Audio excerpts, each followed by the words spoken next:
The distress signal was coming from inside the solar system. Mayday, Mayday, this is the glorious expedition of Admiral Plixnor. For the love of all that is sacred in the cosmos, do not approach Earth. I repeat, do not. Static. Commander Velosh of the Crimson Nebula Trading Company leaned back in his chair, all 6 of his eye stalks focused on the communication screen. His first officer, a gelatinous being named Squelch, quivered nervously beside him. "That's the 47th distress call this month," Squelch observed, his voice like jello being pushed through a harmonica. "All from the same star system, all cutting off mid-warning." Velosh stroked his thinking tentacles. "And what do we know about this Earth they keep screaming about?" Squelch pulled up the Galactic database, which flickered to life with all the enthusiasm of a DMV computer on a Monday morning. "Let's see. Earth. Ah, here we go. Classification pending, status under review, warning level C Appendix J. Appendix J? How bad could it possibly be if it's relegated to an appendix?" Squelch scrolled down and down and down. His color shifted from a healthy turquoise to a concerning shade of puce. "Sir, Appendix J is... it's just the word no, repeated 9,000 times, followed by what appears to be a crayon drawing of something with 8 legs. Probably a clerical error. You know how the Galactic Council is with their paperwork. Remember when they classified the pleasure moons of hedonics as extremely dangerous just because one tourist got a bit too friendly with the local flora? Sir, that tourist is still in therapy. The flora is now classified as a sentient species and has filed for child support. Details, details. Velosh waved 4 of his tentacles dismissively. The point is, 47 ships can't all be having emergencies. It's probably some sort of space hazing ritual. You know how those military types are. But, sir, the distress calls aren't just from military vessels. We've got pleasure cruisers, science expeditions, even a ship from the Intergalactic Pizza Delivery Union. Pizza delivery? Velosh perked up. Now that's serious. Those guys deliver to the acid storms of Kethrax. If they're having trouble... He trailed off, then shook his bulbous head. No, I'm sure it's fine. Plot a course for Earth. If everyone else is avoiding it, imagine the trade opportunities. We'll have exclusive rights. Squelch's quivering intensified. Sir, I really think we should read the rest of the warnings. Nonsense. Fortune favors the bold. Or was it the bold? I can never remember. Either way, we're going. The Crimson Nebula's premier trading vessel, optimistically named Nothing Can Possibly Go Wrong, dropped out of hyperspace near Jupiter. The crew gathered on the bridge, their various appendages pressed against the viewports like children at an aquarium that had somehow been stocked with nightmares. There it is, Velosh announced proudly, pointing at the blue-green marble in the distance. Earth, look how peaceful it seems. I bet those distress calls were just... Incoming transmission, Squelch yelped. The view screen crackled to life, revealing a haggard-looking alien covered in what appeared to be... Were those bite marks? The creature's 3 eyes darted frantically back and forth as it spoke. Get out now! The squirrels! Dear Cosmos, the squirrels know things. They remember faces. They work in coordinated teams. Captain, Velosh interrupted calmly, you appear to be having some sort of episode. Squirrels are clearly some type of Earth pet. Perhaps you're allergic.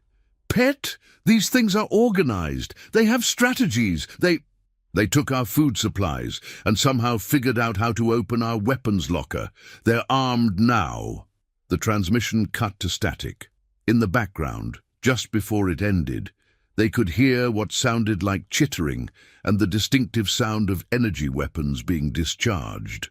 Well, Velosh said after a moment of silence, that was certainly dramatic.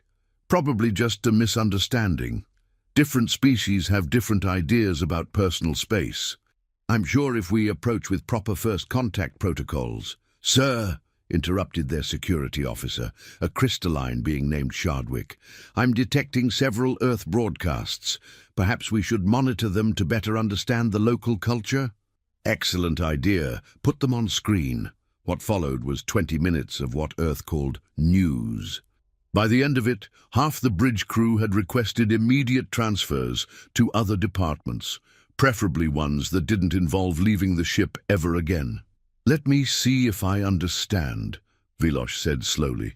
"That human wrestled an alligator, which is apparently a leftover dinosaur because it was between him and his fermented beverages.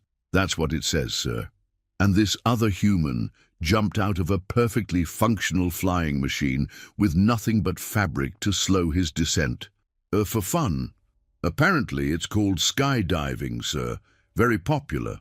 And this Florida man is just a general classification for humans from a specific region who regularly engage in behavior that would qualify as a death wish on any other planet.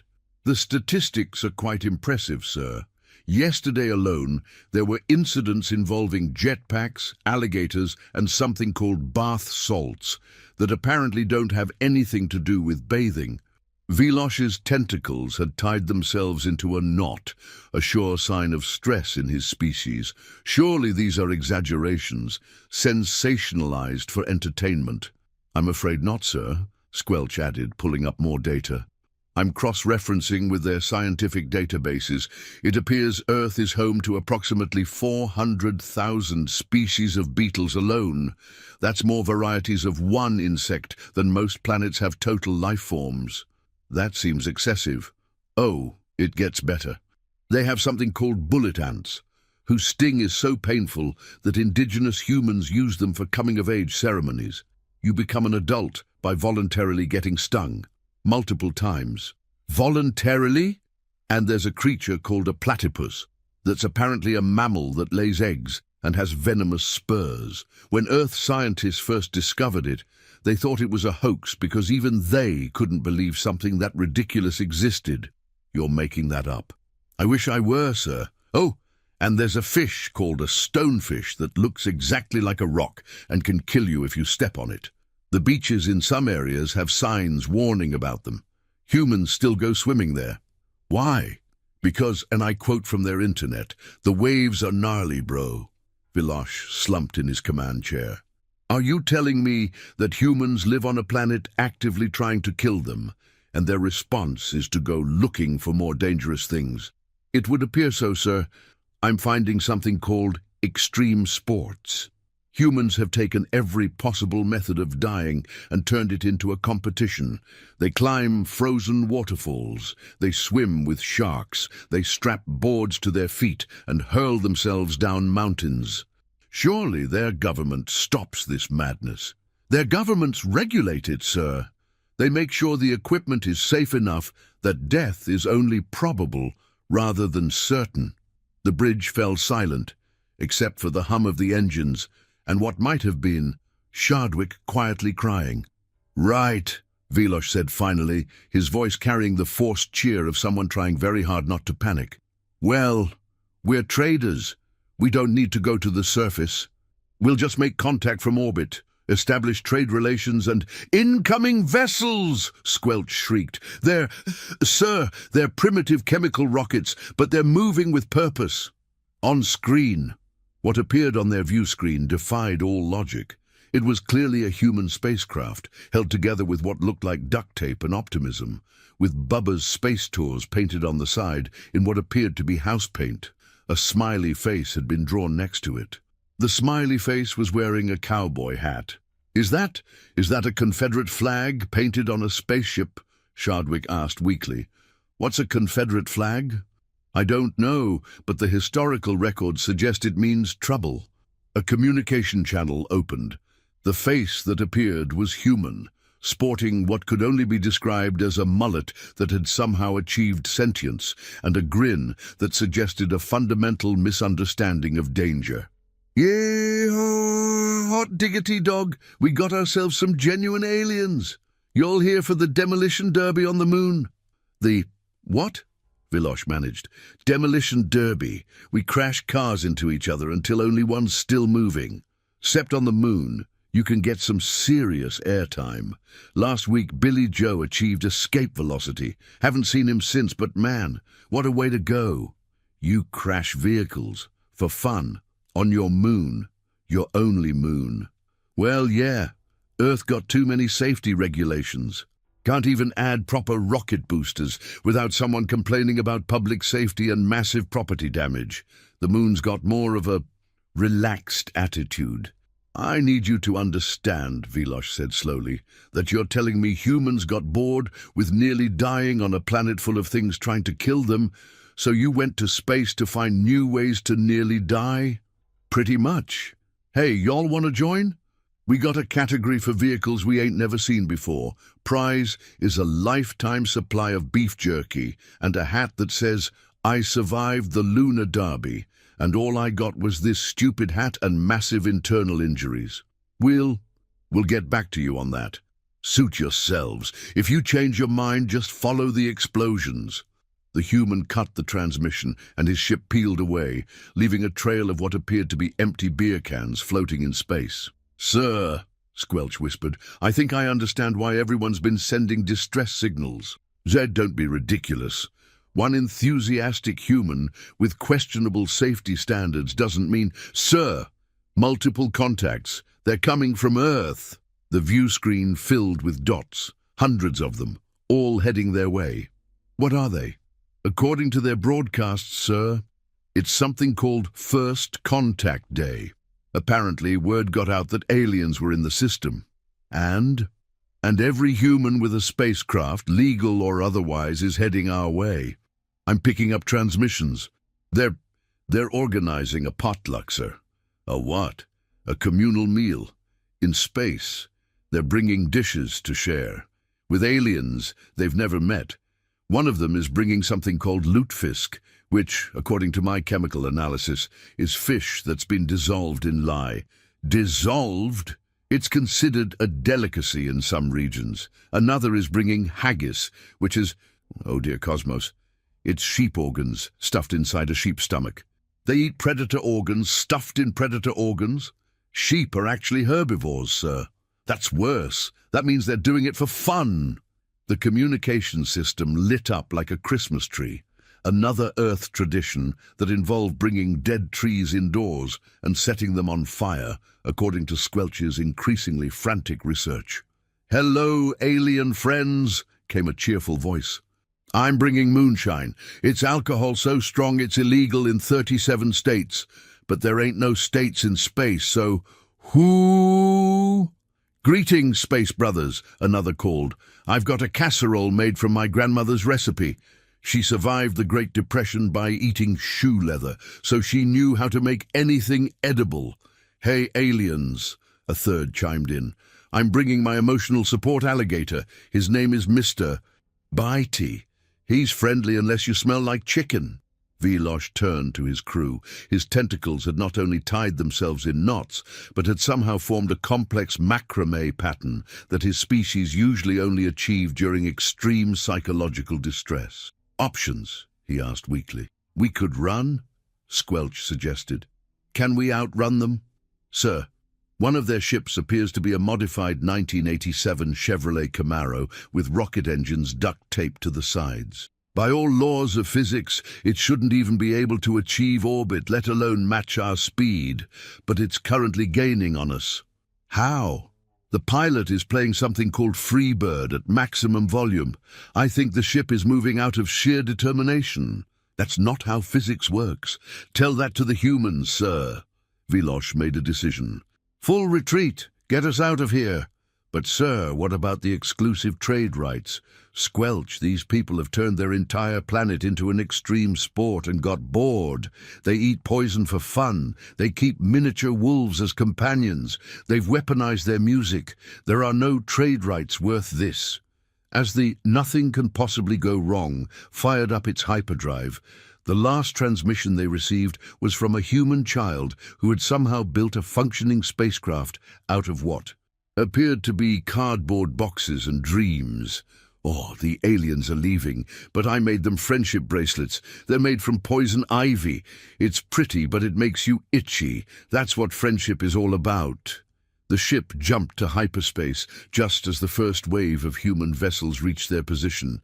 The last thing their sensors picked up was two human ships colliding because both pilots had been trying to take selfies with the fleeing alien vessel.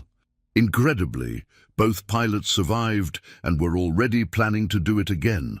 3 days later, at the Galactic Council's emergency meeting, Velosh stood before the assembled representatives of 1,000 worlds. His tentacles still bore the complex knots of his trauma, and one of his eye stalks had developed a permanent twitch.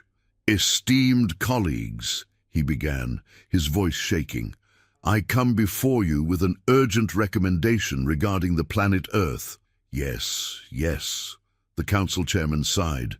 "Another distress call. What is it this time? Toxic atmosphere, hostile natives, deadly radiation." "No, sir. The atmosphere is fine. The radiation levels are normal, and the natives are actually quite friendly. That's the problem." "I don't follow." Velosh activated his presentation. The first slide showed a human child. The council relaxed. How dangerous could a species be if their young were so small and harmless-looking? "This," Velosh said, "is a human child. They are given toys called chemistry sets that contain actual chemicals, for fun. This child specifically created what she called a volcano that melted through 3 floors of her educational institution. Surely that was an accident. She got extra credit for exceeding expected parameters." The council shifted uncomfortably. "Human young are trained from birth to find danger entertaining. They play a game called The Floor is Lava, where they pretend the ground is deadly molten rock. For fun, they give each other dares to do increasingly dangerous things. Their entire developmental process is basically evolution's way of saying, let's see what happens if we raise the difficulty setting to maximum." The next slide showed what appeared to be a human in a metal cage, surrounded by apex predators. This is what they call a zoo. They collect the most dangerous animals from their already lethal planet and put them in enclosures for entertainment. But that's not the worst part. Sometimes the animals escape. Do the humans flee? No. They take photographs with their children. Surely they're authorities. Their authorities are worse. I found records of something called police chases.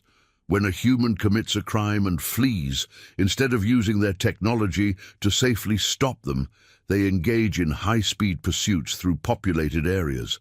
Other humans watch this on their information networks while eating fermented plant matter. They take bets on the outcome. The council chairman's speaking gills had gone pale. "Are you telling us that humans have gamified law enforcement?" "They've gamified everything.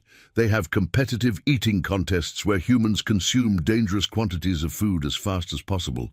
They have a sport called bull riding, where they sit on an angry bovine and see how long they can stay on. The bovine weighs approximately 900 kilograms and has horns. Sharp ones. Why don't they use machines? They do. They call them mechanical bulls. They built machines specifically to throw them off, because apparently the real thing wasn't convenient enough." A tentacled delegate from the outer rim raised her appendage. "Surely their medical technology must be advanced to deal with all these injuries." Velosh laughed. It was not a happy laugh. It was the laugh of someone who had seen too much. "Oh, their medical technology is quite advanced.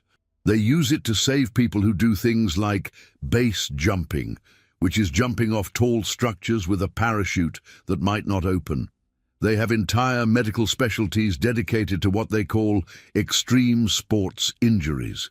They put humans back together just so they can break themselves again." "But why?" someone whispered. "Because, and this is a direct quote from their internet, it's totally sick, bro." The presentation continued. Each slide was worse than the last. Humans who swam with sharks. Humans who climbed mountains in death zones where there wasn't enough oxygen to survive. Humans who ate peppers so hot their bodies treated it as a poison, causing them pain and they enjoyed it. "And this," Vilosh said, his voice now barely above a whisper, "is what they call parkour. They jump between buildings, tall buildings, with no safety equipment, for style points. Surely natural selection.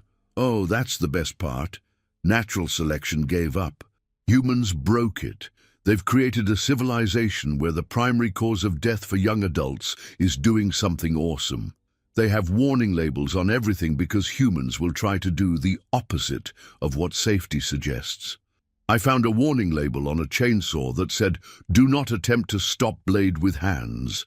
That warning exists because someone tried it." The council sat in stunned silence. Finally, the eldest member, a being so old it remembered when the universe was young and considerably less insane, spoke up. "What do you recommend?" Vilosh straightened, all 6 eye stalks focused on the assembly. "I recommend we update Earth's classification from under review to a new category I'm calling do not engage under any circumstances ever. Furthermore, I suggest we establish a quarantine zone of at least 50 light-years around their solar system." Isn't that a bit extreme? Honored Elder, these people invented bungee jumping. That's tying an elastic cord to your feet and jumping off high places, hoping the cord is the right length. They do math to make sure they don't hit the ground. Recreational math. Dear Cosmos, it gets worse. They're developing faster than light travel. The temperature in the room seemed to drop several degrees. How close are they? Vilosh pulled up intercepted Earth communications. According to their scientific journals, very close. They're motivated by, and I quote, meeting hot alien babes and finding out if there's space beer. Space beer? Fermented liquids. Humans consume substances that are literally poison to make themselves temporarily stupid. For fun, they're going to bring this custom to the stars. A young delegate nervously raised a tentacle. Maybe we could establish peaceful contact. Explain to them that the rest of the galaxy doesn't operate on the same enthusiasm level. Velosh showed his final slide. It was a human wearing something called a wingsuit, flying through a narrow canyon at speeds that would liquefy most sentient beings. This human is flying without a ship through a space barely wider than his body at terminal velocity for the adrenaline rush. Do you really think a species that does this for fun will agree to calm down because we asked nicely? Then what do? We pray, Vilosh said simply. We pray to whatever cosmic forces might be listening that when humans achieve FTL, they're too distracted by finding new and exciting ways to almost die to notice the rest of us. And if they do notice us, then we'd better hope they find us boring. Because the only thing worse than being ignored by humans is being found interesting by them. They'll probably try to wrestle us, or race us, or invite us to something called a kegger, which, from what I can tell, involves consuming vast quantities of poison while standing on their heads. The council voted unanimously to approve Vilosh's recommendations. Earth was officially classified as Nope, with a subcategory of seriously just no. But the universe, as it tends to do, had other plans. 6 months later, in a garage in Albuquerque, New Mexico, Jimothy Rocket Rodriguez put the finishing touches on his homemade FTL drive. It was held together with zip ties, good intentions, and a liberal application of WD-40. "You sure this'll work?" his friend Cooter asked, sipping a beer. "Absolutely. I based it on some equations I found on the internet. Some dude named Einstein, smart guy, dead now, but his math checks out." "What if it doesn't work?" Rocket grinned. "Then we'll be the first humans to die in a hyperdrive explosion. How cool is that?" "Extremely cool, bro." They high-fived. Across the galaxy, monitoring stations registered a spike in tachyon particles from the Sol system. Emergency meetings were called, evacuation plans were drafted. Several species began researching whether it was possible to hide an entire planet. The age of human space exploration was about to begin. On Earth, someone had already started a betting pool on which human would be the first to pet an alien. The smart money was on Steve Irwin's grandson, who had already announced plans to wrestle the biggest alien I can find for conservation purposes. The universe held its breath. Somewhere in the vast cosmos, reality itself seemed to chuckle. It had spent billions of years creating the perfect storm of evolution, geography, and sheer bloody-mindedness that was Earth. It had given them Australia, a continent that seemed designed by a committee of sadists. It had given them Florida, where the laws of logic went to die. It had given them Canada geese, which were basically feathered hatred with wings. And the humans had looked at all of this and said, yeah, we can work with this. Now it was time to see what happened when you gave that species access to the stars. The Galactic Council's final emergency broadcast was short and to the point. Citizens of the galaxy, the humans are coming. May the cosmos have mercy on us all. On Earth, Rocket Rodriguez fired up his homemade FTL drive. It made a sound like a blender full of spanners trying to achieve enlightenment. Next stop, he announced. Wherever the hell this thing takes us, yee-haw. The last thing the galactic monitoring stations recorded was a ship that looked like a 1993 Honda Civic with rockets glued to it, achieving faster-than-light travel while blasting Sweet Home Alabama at volumes that violated several laws of physics. It was headed directly for the galactic core, and it was towing a banner that read, "Humans making poor decisions at light speed." The universe was about to become a much more interesting place, whether it wanted to or not. The Galactic News Network, which had been covering the same boring trade disputes for the last millennium, suddenly found itself with the story of the Eon. "This just in," the anchor blob announced, its gelatinous form quivering with excitement. "The humans have achieved faster-than-light travel. I repeat, the humans have achieved faster-than-light travel. May the cosmos help us all." "Ted, surely you're exaggerating." His co-anchor, a crystalline being named Shimmer, interjected. "How bad could it really be?" "Shimmer, these are the same beings who invented something called ghost pepper eating contests. They consume fruit that registers as chemical weapons on most planets' security scanners for entertainment." "But why would they?" "Because, and I'm quoting their internet here, Jimmy said I couldn't. That's it. That's the entire reason. Someone named Jimmy expressed doubt, and another human consumed biological warfare to prove him wrong. I don't. They also have something called hold my beer moments. That's when a human gives their fermented poison to another human, so they can have both hands free to do something even their impaired judgment recognizes as stupid." The newsroom's emergency scanner began lighting up like a supernova. Reports were flooding in from across the galaxy. "We've got breaking news from the Centauri system. A human ship has arrived and is attempting to... Oh no, they're trying to surf on the solar flares." "What?" "The pilot is apparently live-streaming it to something called TikTok. He's already got 3 million views, and wait, what's a YOLO?" Before anyone could answer, another alert came in.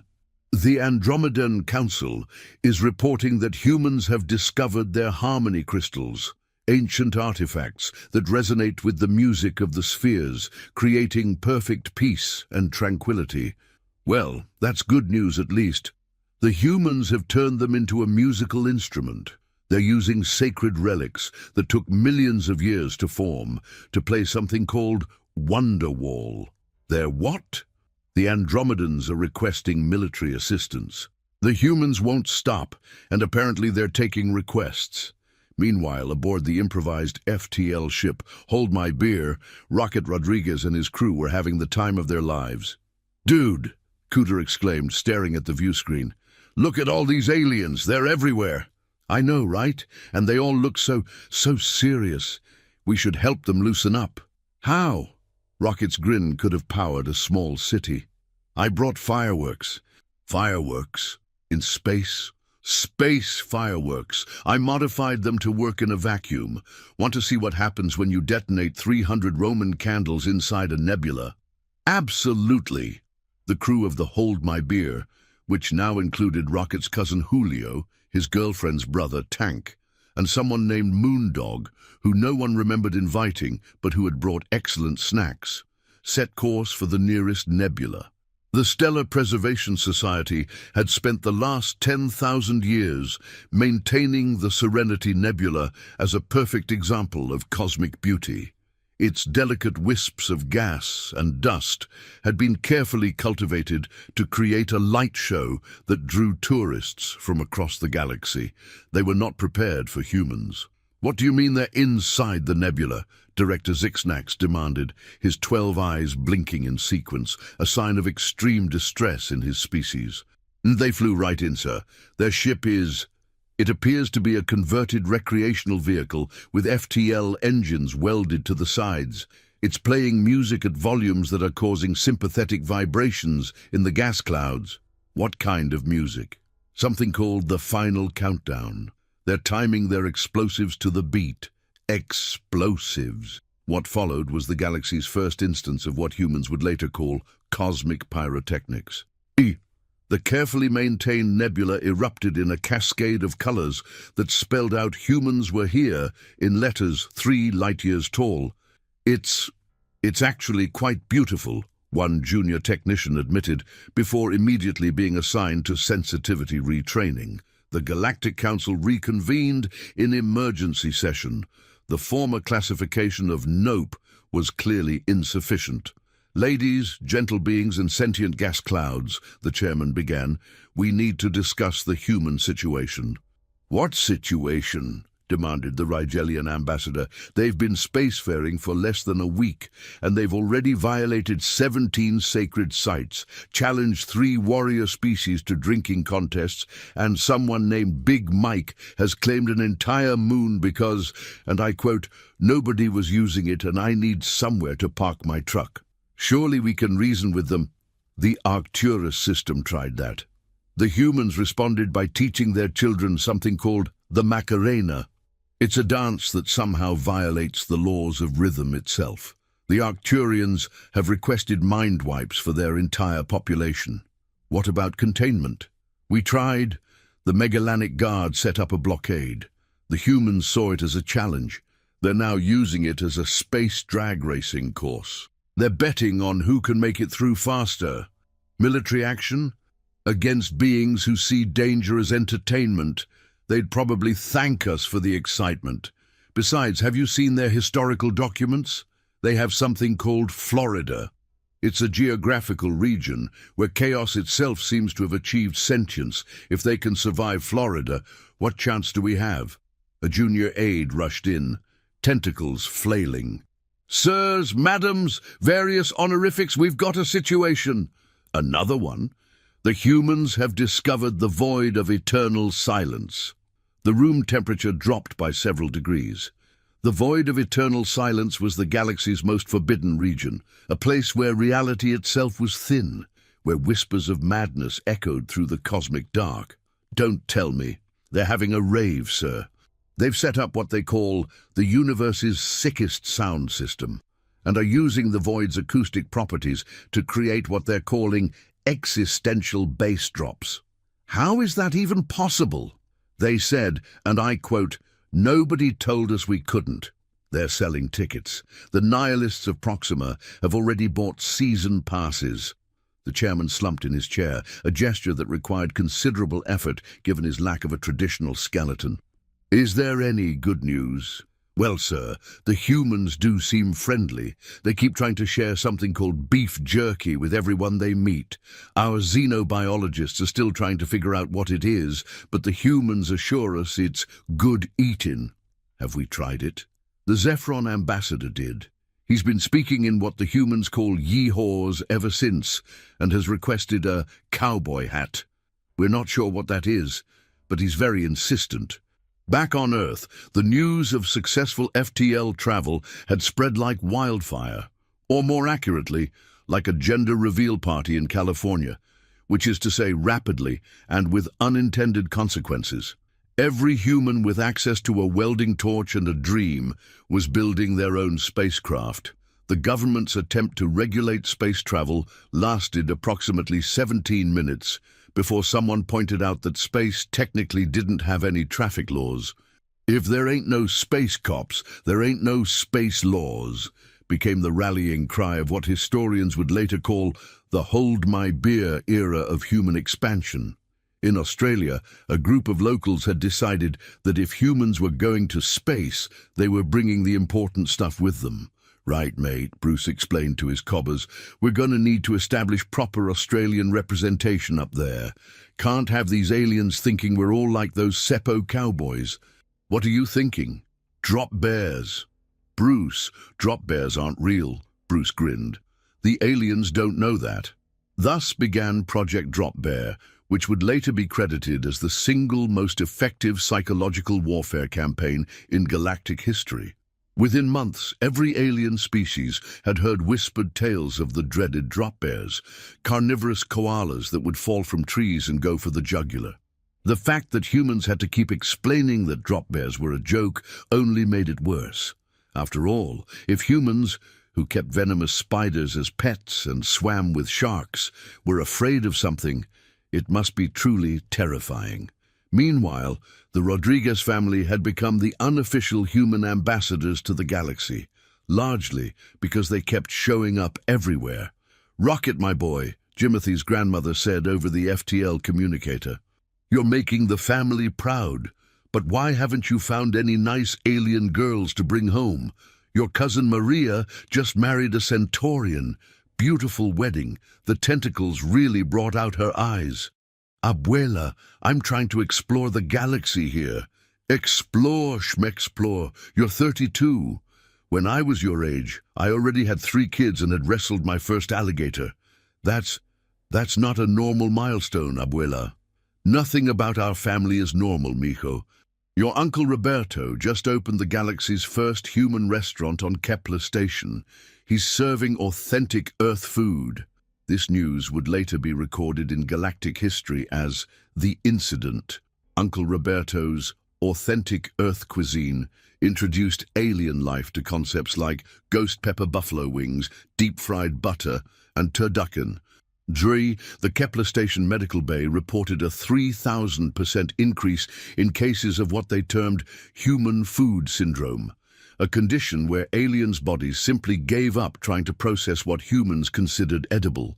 The Galactic Health Organization issued a statement. "We need to talk about Earth food. Humans have weaponized cuisine. They take perfectly safe ingredients and transform them into culinary chaos. They deep-fry ice cream. That's taking something frozen and submerging it in boiling oil. The physics alone should prevent this, yet they've found a way." But the real panic began when humans started settling on other worlds. The planet Nexus 7 was a pristine paradise.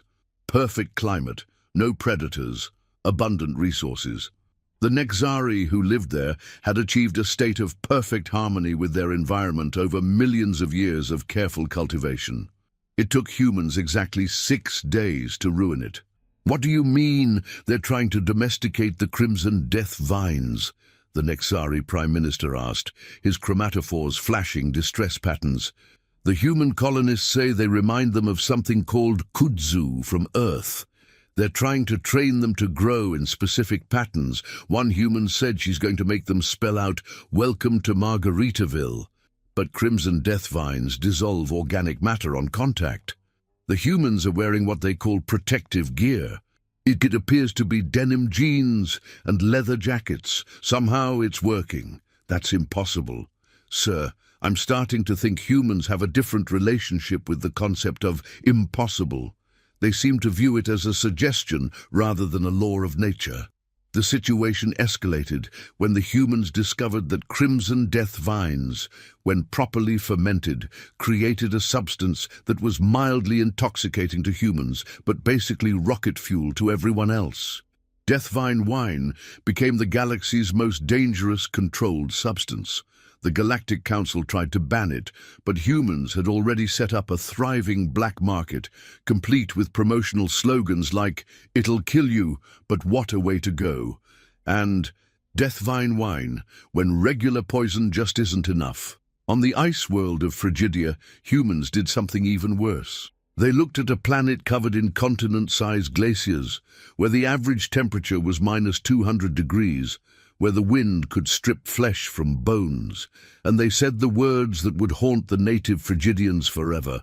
This would make an awesome ski resort. Within a month, Phrygidia had been transformed. Ski lifts crisscrossed glaciers that had been untouched for eons. Humans in minimal clothing were hurling themselves down mountains at speeds that defied both safety and sanity. Someone had opened a hot chocolate stand at the planetary pole. "How are they surviving?" the Phrygidian elder asked, watching a human snowboard down an active avalanche while live-streaming it. "They keep saying something about, 'It's not that cold once you get moving,'" his assistant reported. Also, one of them licked the sacred ice pillar of Gorthak. "They what?" His tongue got stuck. Other humans are taking pictures and laughing. They seem to find religious desecration amusing if it involves someone's tongue freezing to things. But perhaps the most disturbing development was when humans discovered the hive worlds of the Zeknathi, a species that had achieved perfect unity, with billions of individuals working in harmony through a shared consciousness. The humans' response? Wow, it's like the universe's biggest LAN party. Within days, humans had figured out how to create what they called memes that could propagate through the hive mind. The entire Zeknathi civilization spent 3 days uncontrollably humming something called Baby Shark before they figured out how to block human transmissions. "We've achieved unity of thought for 10,000 years, the Hive Queen lamented. 3 humans with a laptop destroyed our entire cultural framework with a song about aquatic predators. How is this possible?" Her advisor, still occasionally twitching from Baby Shark aftershocks, could only shrug. They said it would be hilarious. Apparently that's sufficient justification for humans to do anything.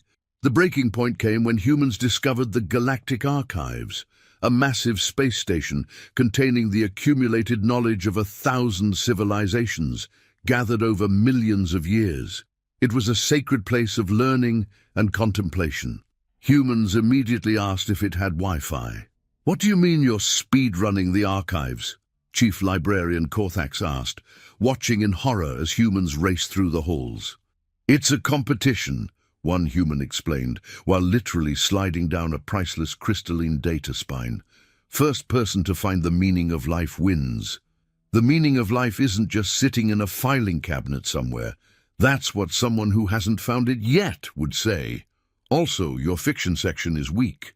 No comic books, no manga. What kind of library is this? This is a repository of serious knowledge. Yeah, but where's the fun stuff? You got any records of alien pranks? Ooh, or bloopers? Tell me someone's been recording galactic bloopers. Within a week, humans had reorganized the entire archives. They'd added a stuff that's actually interesting section, implemented a rating system with options ranging from boring but probably important to this will blow your mind, and somehow convinced the archive's ancient AI system to communicate entirely in pop culture references. "The archives have been corrupted," Corthax wailed to the Galactic Council. The AI now responds to queries about quantum mechanics with something called Marvel references. It says the answer to faster-than-light travel is speed force. What is speed force? It's worse than that, his assistant added. The humans have started a book club. They're reading ancient Promethean philosophy and adding their own interpretations. One human wrote, TLDR, "Don't be a dick," in the margins of the sacred codex of eternal wisdom. But that's actually not a bad summary. And that's not the point. The Galactic Council was in full panic mode. Every session now began with the question, what have the humans done now? "They've colonized the asteroid of doom," someone reported. "The one surrounded by a field of radioactive space lightning that kills anyone who approaches? They're using it to charge their phones. They say the radiation gives them a nice tan. They've set up a beach resort with volleyball. Dear Cosmos, they're unstoppable." It gets worse. They've discovered the warrior monks of Praxis. The room fell silent. The warrior monks were the galaxy's most feared fighters, beings who had dedicated their lives to the perfection of combat, who could kill with a thought, who had never been defeated in battle. Please tell me the humans ran away. No, sir. They challenged them to something called beer pong. What? It's a game where you throw small balls into cups of fermented liquid. The monks were confused, but accepted the challenge to defend their honor. They've been playing for 3 days straight. The monks are losing. They've never encountered strategic drinking games before. How do you strategically drink? Apparently it involves something called trash talk and psyching out your opponent. The humans keep making the monks laugh during crucial shots. The Grandmaster actually smiled. He hasn't smiled in 8 centuries. But the event that truly made the galaxy understand what they were dealing with came when humans discovered the void leviathans, massive space creatures the size of moons, ancient beyond measure, who fed on the energy of dying stars. Every civilization in the galaxy feared them. They were forces of nature, as inevitable as entropy, as terrible as the heat death of the universe itself. Humans took one look at them and said, "I bet I could ride one." What do you mean the humans are riding the void leviathans? The council chairman screamed, his composure finally cracking like a dam made of tissue paper and false hope. Exactly what it sounds like, sir. A human named Wild Bill has somehow attached what he calls reins to a void leviathan. He's teaching it tricks. Tricks? Tricks? These are eldritch horrors from beyond the veil of reality. Yes, sir. It can now do a barrel roll on command. The human is selling tickets. There's a waiting list. But how did he even get on it? He said, and I quote, "Hold my beer and watch this." Then he fired himself out of a cannon. It took 17 tries, but he eventually landed on it. And the Leviathan didn't eat him. It tried. But apparently humans taste terrible. The Leviathan spat him out. The human took this as a sign of friendship. He's named it Mr. Whiskers. He named a void Leviathan Mr. Whiskers? Yes, sir. He's teaching it to respond to its name. It actually seems to like him. He gives it belly rubs. Belly rubs? With a spacecraft. He flies underneath it and uses the ship's hull to scratch its underside. The Leviathan makes what the human describes as happy space whale noises. The council sat in stunned silence. Finally, someone asked the question they were all thinking. Are we sure humans aren't some kind of chaos deity that accidentally achieved sapience? Sir, the head of Galactic Intelligence spoke up. We've done extensive research into human history. We found something called Florida Man incidents. I think you all need to see this. The screen lit up with headline after headline. Florida man fights off bear with pool noodle. Florida man attempts to pay for fast food with alligator. Florida man builds homemade rocket to prove Earth is flat, survives crash. Florida man arrested for teaching squirrels to water ski. These are all real? Someone whispered. Every single one. And this is just from one region of their planet. We haven't even gotten to what they call Russia, where apparently the entire country operates on principles that violate causality itself. What do you mean? They have something called Russian dashcam videos. It appears to be documentation of a reality where physics is more of a suggestion than a law. We've seen evidence of tanks casually driving through fast food restaurants, people wrestling bears as a form of greeting, and weather that seems personally offended by the concept of survival. So what I'm saying is that Earth isn't just a death world. It's a death world that got bored and decided to get creative, and now its inhabitants are loose in the galaxy. Do we have any advantages? Well, they do seem to have one weakness. Tell us! They're easily distracted by what they call cute things. We've seen hardened human warriors reduced to babbling by small furry creatures. They make noises like "aw" and "who's a good boy," and seem to lose all higher brain functions. So we should defend ourselves with cuteness? It's worth a shot. The Fluffians of Sector 7 might be our only hope. The Fluffians were the galaxy's most adorable species. Small, furry, with large eyes that seem to stare directly into your soul and whisper, "Love me." They were basically weaponized cuteness in biological form. The plan was simple. When humans arrived at a planet, the Fluffians would be there to greet them. The humans would be so overwhelmed by cuteness that they'd forget whatever chaos they were planning. It worked for about 5 minutes. "Oh my God, they're so fluffy!" The first human to encounter a Fluffian squealed. "Can I pet you? I'm going to pet you. Who's adorable? You're adorable." The Fluffian, trained in diplomatic protocols, began their prepared speech. "Greetings, human. We welcome you to...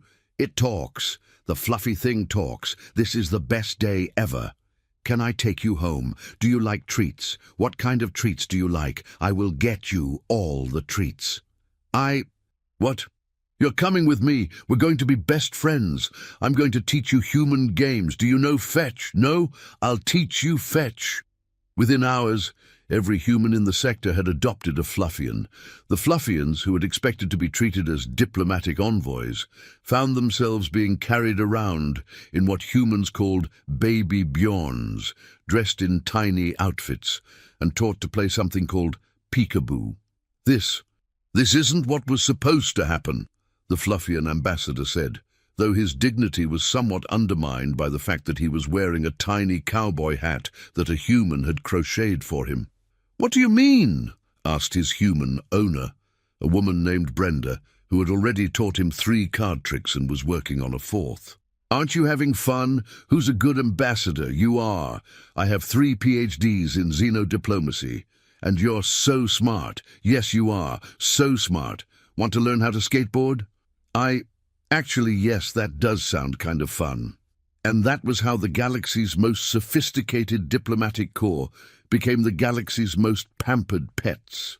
The Fluffians would later admit that while it wasn't what they'd planned, being spoiled rotten by humans who thought they were too precious for this universe, wasn't the worst fate. The Galactic Council, watching their best plan fail spectacularly, finally accepted the truth. There was no stopping humans.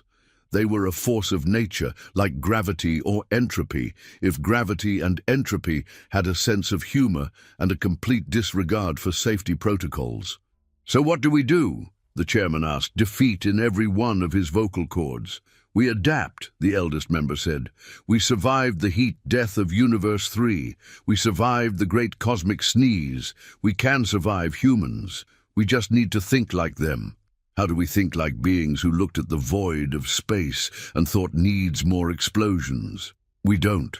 We just point them at our problems and get out of the way. This turned out to be the best decision the Galactic Council ever made. When the Devourers came, an existential threat from beyond reality that consumed entire galaxies, the Council's response was simple. They told the humans about them. "So, let me get this straight," Rocket Rodriguez said, now Admiral of Earth's first Chaos Fleet. "There are giant space monsters from another dimension eating galaxies?" "That's correct," the Council Chairman confirmed. "They're unstoppable, inevitable, the end of all things. And they're heading this way?" "Yes. We estimate arrival in..." "Do they have a weakness?" "No, they're beyond such physical concerns. Everything has a weakness. What happens if we hit them really, really hard? You can't just hit conceptual beings from beyond. Has anyone tried?" "Well, no," Rocket grinned. It was the kind of grin that made evolved beings reconsider their life choices. "Hold my beer." What followed was the most insane battle in galactic history. Humans didn't just fight the Devourers. They turned it into a sporting event. Different human colonies competed to see who could destroy the most eldritch horrors. Someone set up a scoreboard. There were commercial breaks. "The Australians are in the lead!" the announcer shouted. "They've weaponized drop bears. Turns out they were real and they're angry. Meanwhile, the Russians have done something to the laws of physics that I'm pretty sure is illegal in 12 dimensions. Don't count out Florida," his co-announcer added. "They've convinced their void leviathans to eat the Devourers. Turns out if you raise eldritch horrors with enough love and belly rubs, they become protective of their humans." The Devourers, beings that had consumed countless realities, had never encountered anything like humans. They were used to civilizations that fled in terror or accepted their fate. They weren't prepared for a species that looked at universe-ending threats and said, "Challenge accepted." "Yee-haw!" Wild Bill screamed as he rode Mr. Whiskers directly into the maw of a devourer. "Let's see how you like being eaten from the inside." "Is he seriously trying to give an extra-dimensional horror indigestion?" a watching alien asked. "Worse," another replied. "He packed explosives and hot sauce. Lots of hot sauce." The battle raged for days. Humans threw everything at the devourers: conventional weapons, unconventional weapons, and weapons that seemed to exist purely because someone had said, "Wouldn't it be cool if—" Finally, the last devourer retreated back to whatever hellish dimension it had come from, presumably to warn others that this galaxy had humans in it. The victory celebration lasted a month. Humans had saved the galaxy, and they were going to make sure everyone knew it. "You know what this calls for?" Rocket announced. "Galactic barbecue." And that was how the greatest threat in cosmic history was defeated, and why, every year, the galaxy celebrates Humans Are Insane Day with a mixture of gratitude and barely suppressed terror. The Galactic Council updated Earth's classification one final time. Earth, mostly harmless to their friends, extremely dangerous to everything else. Approach with caution, snacks, and possibly beer. And below that, in small print, whatever you do, don't tell them something is impossible. They'll take it as a challenge, because in the end, the galaxy learned the most important lesson of all. Humans might be chaos incarnate, but they're our chaos incarnate. And honestly, the universe had been getting a bit boring anyway. Somewhere in the void, reality itself sighed and made a note. Next time, maybe make the death world a little less creative with its evolution. Or not. After all, humans had made things interesting. And in a small bar on a space station somewhere, a human and an alien sat sharing a drink. "You humans are crazy," the alien said. The human grinned. "Yeah, but we're fun crazy." "That you are, friend. That you are." They clinked glasses, or whatever the alien had instead of glasses, and drank to the beautiful insanity of a universe with humans in it. Because really, would you want it any other way? The answer the galaxy had learned was a resounding no.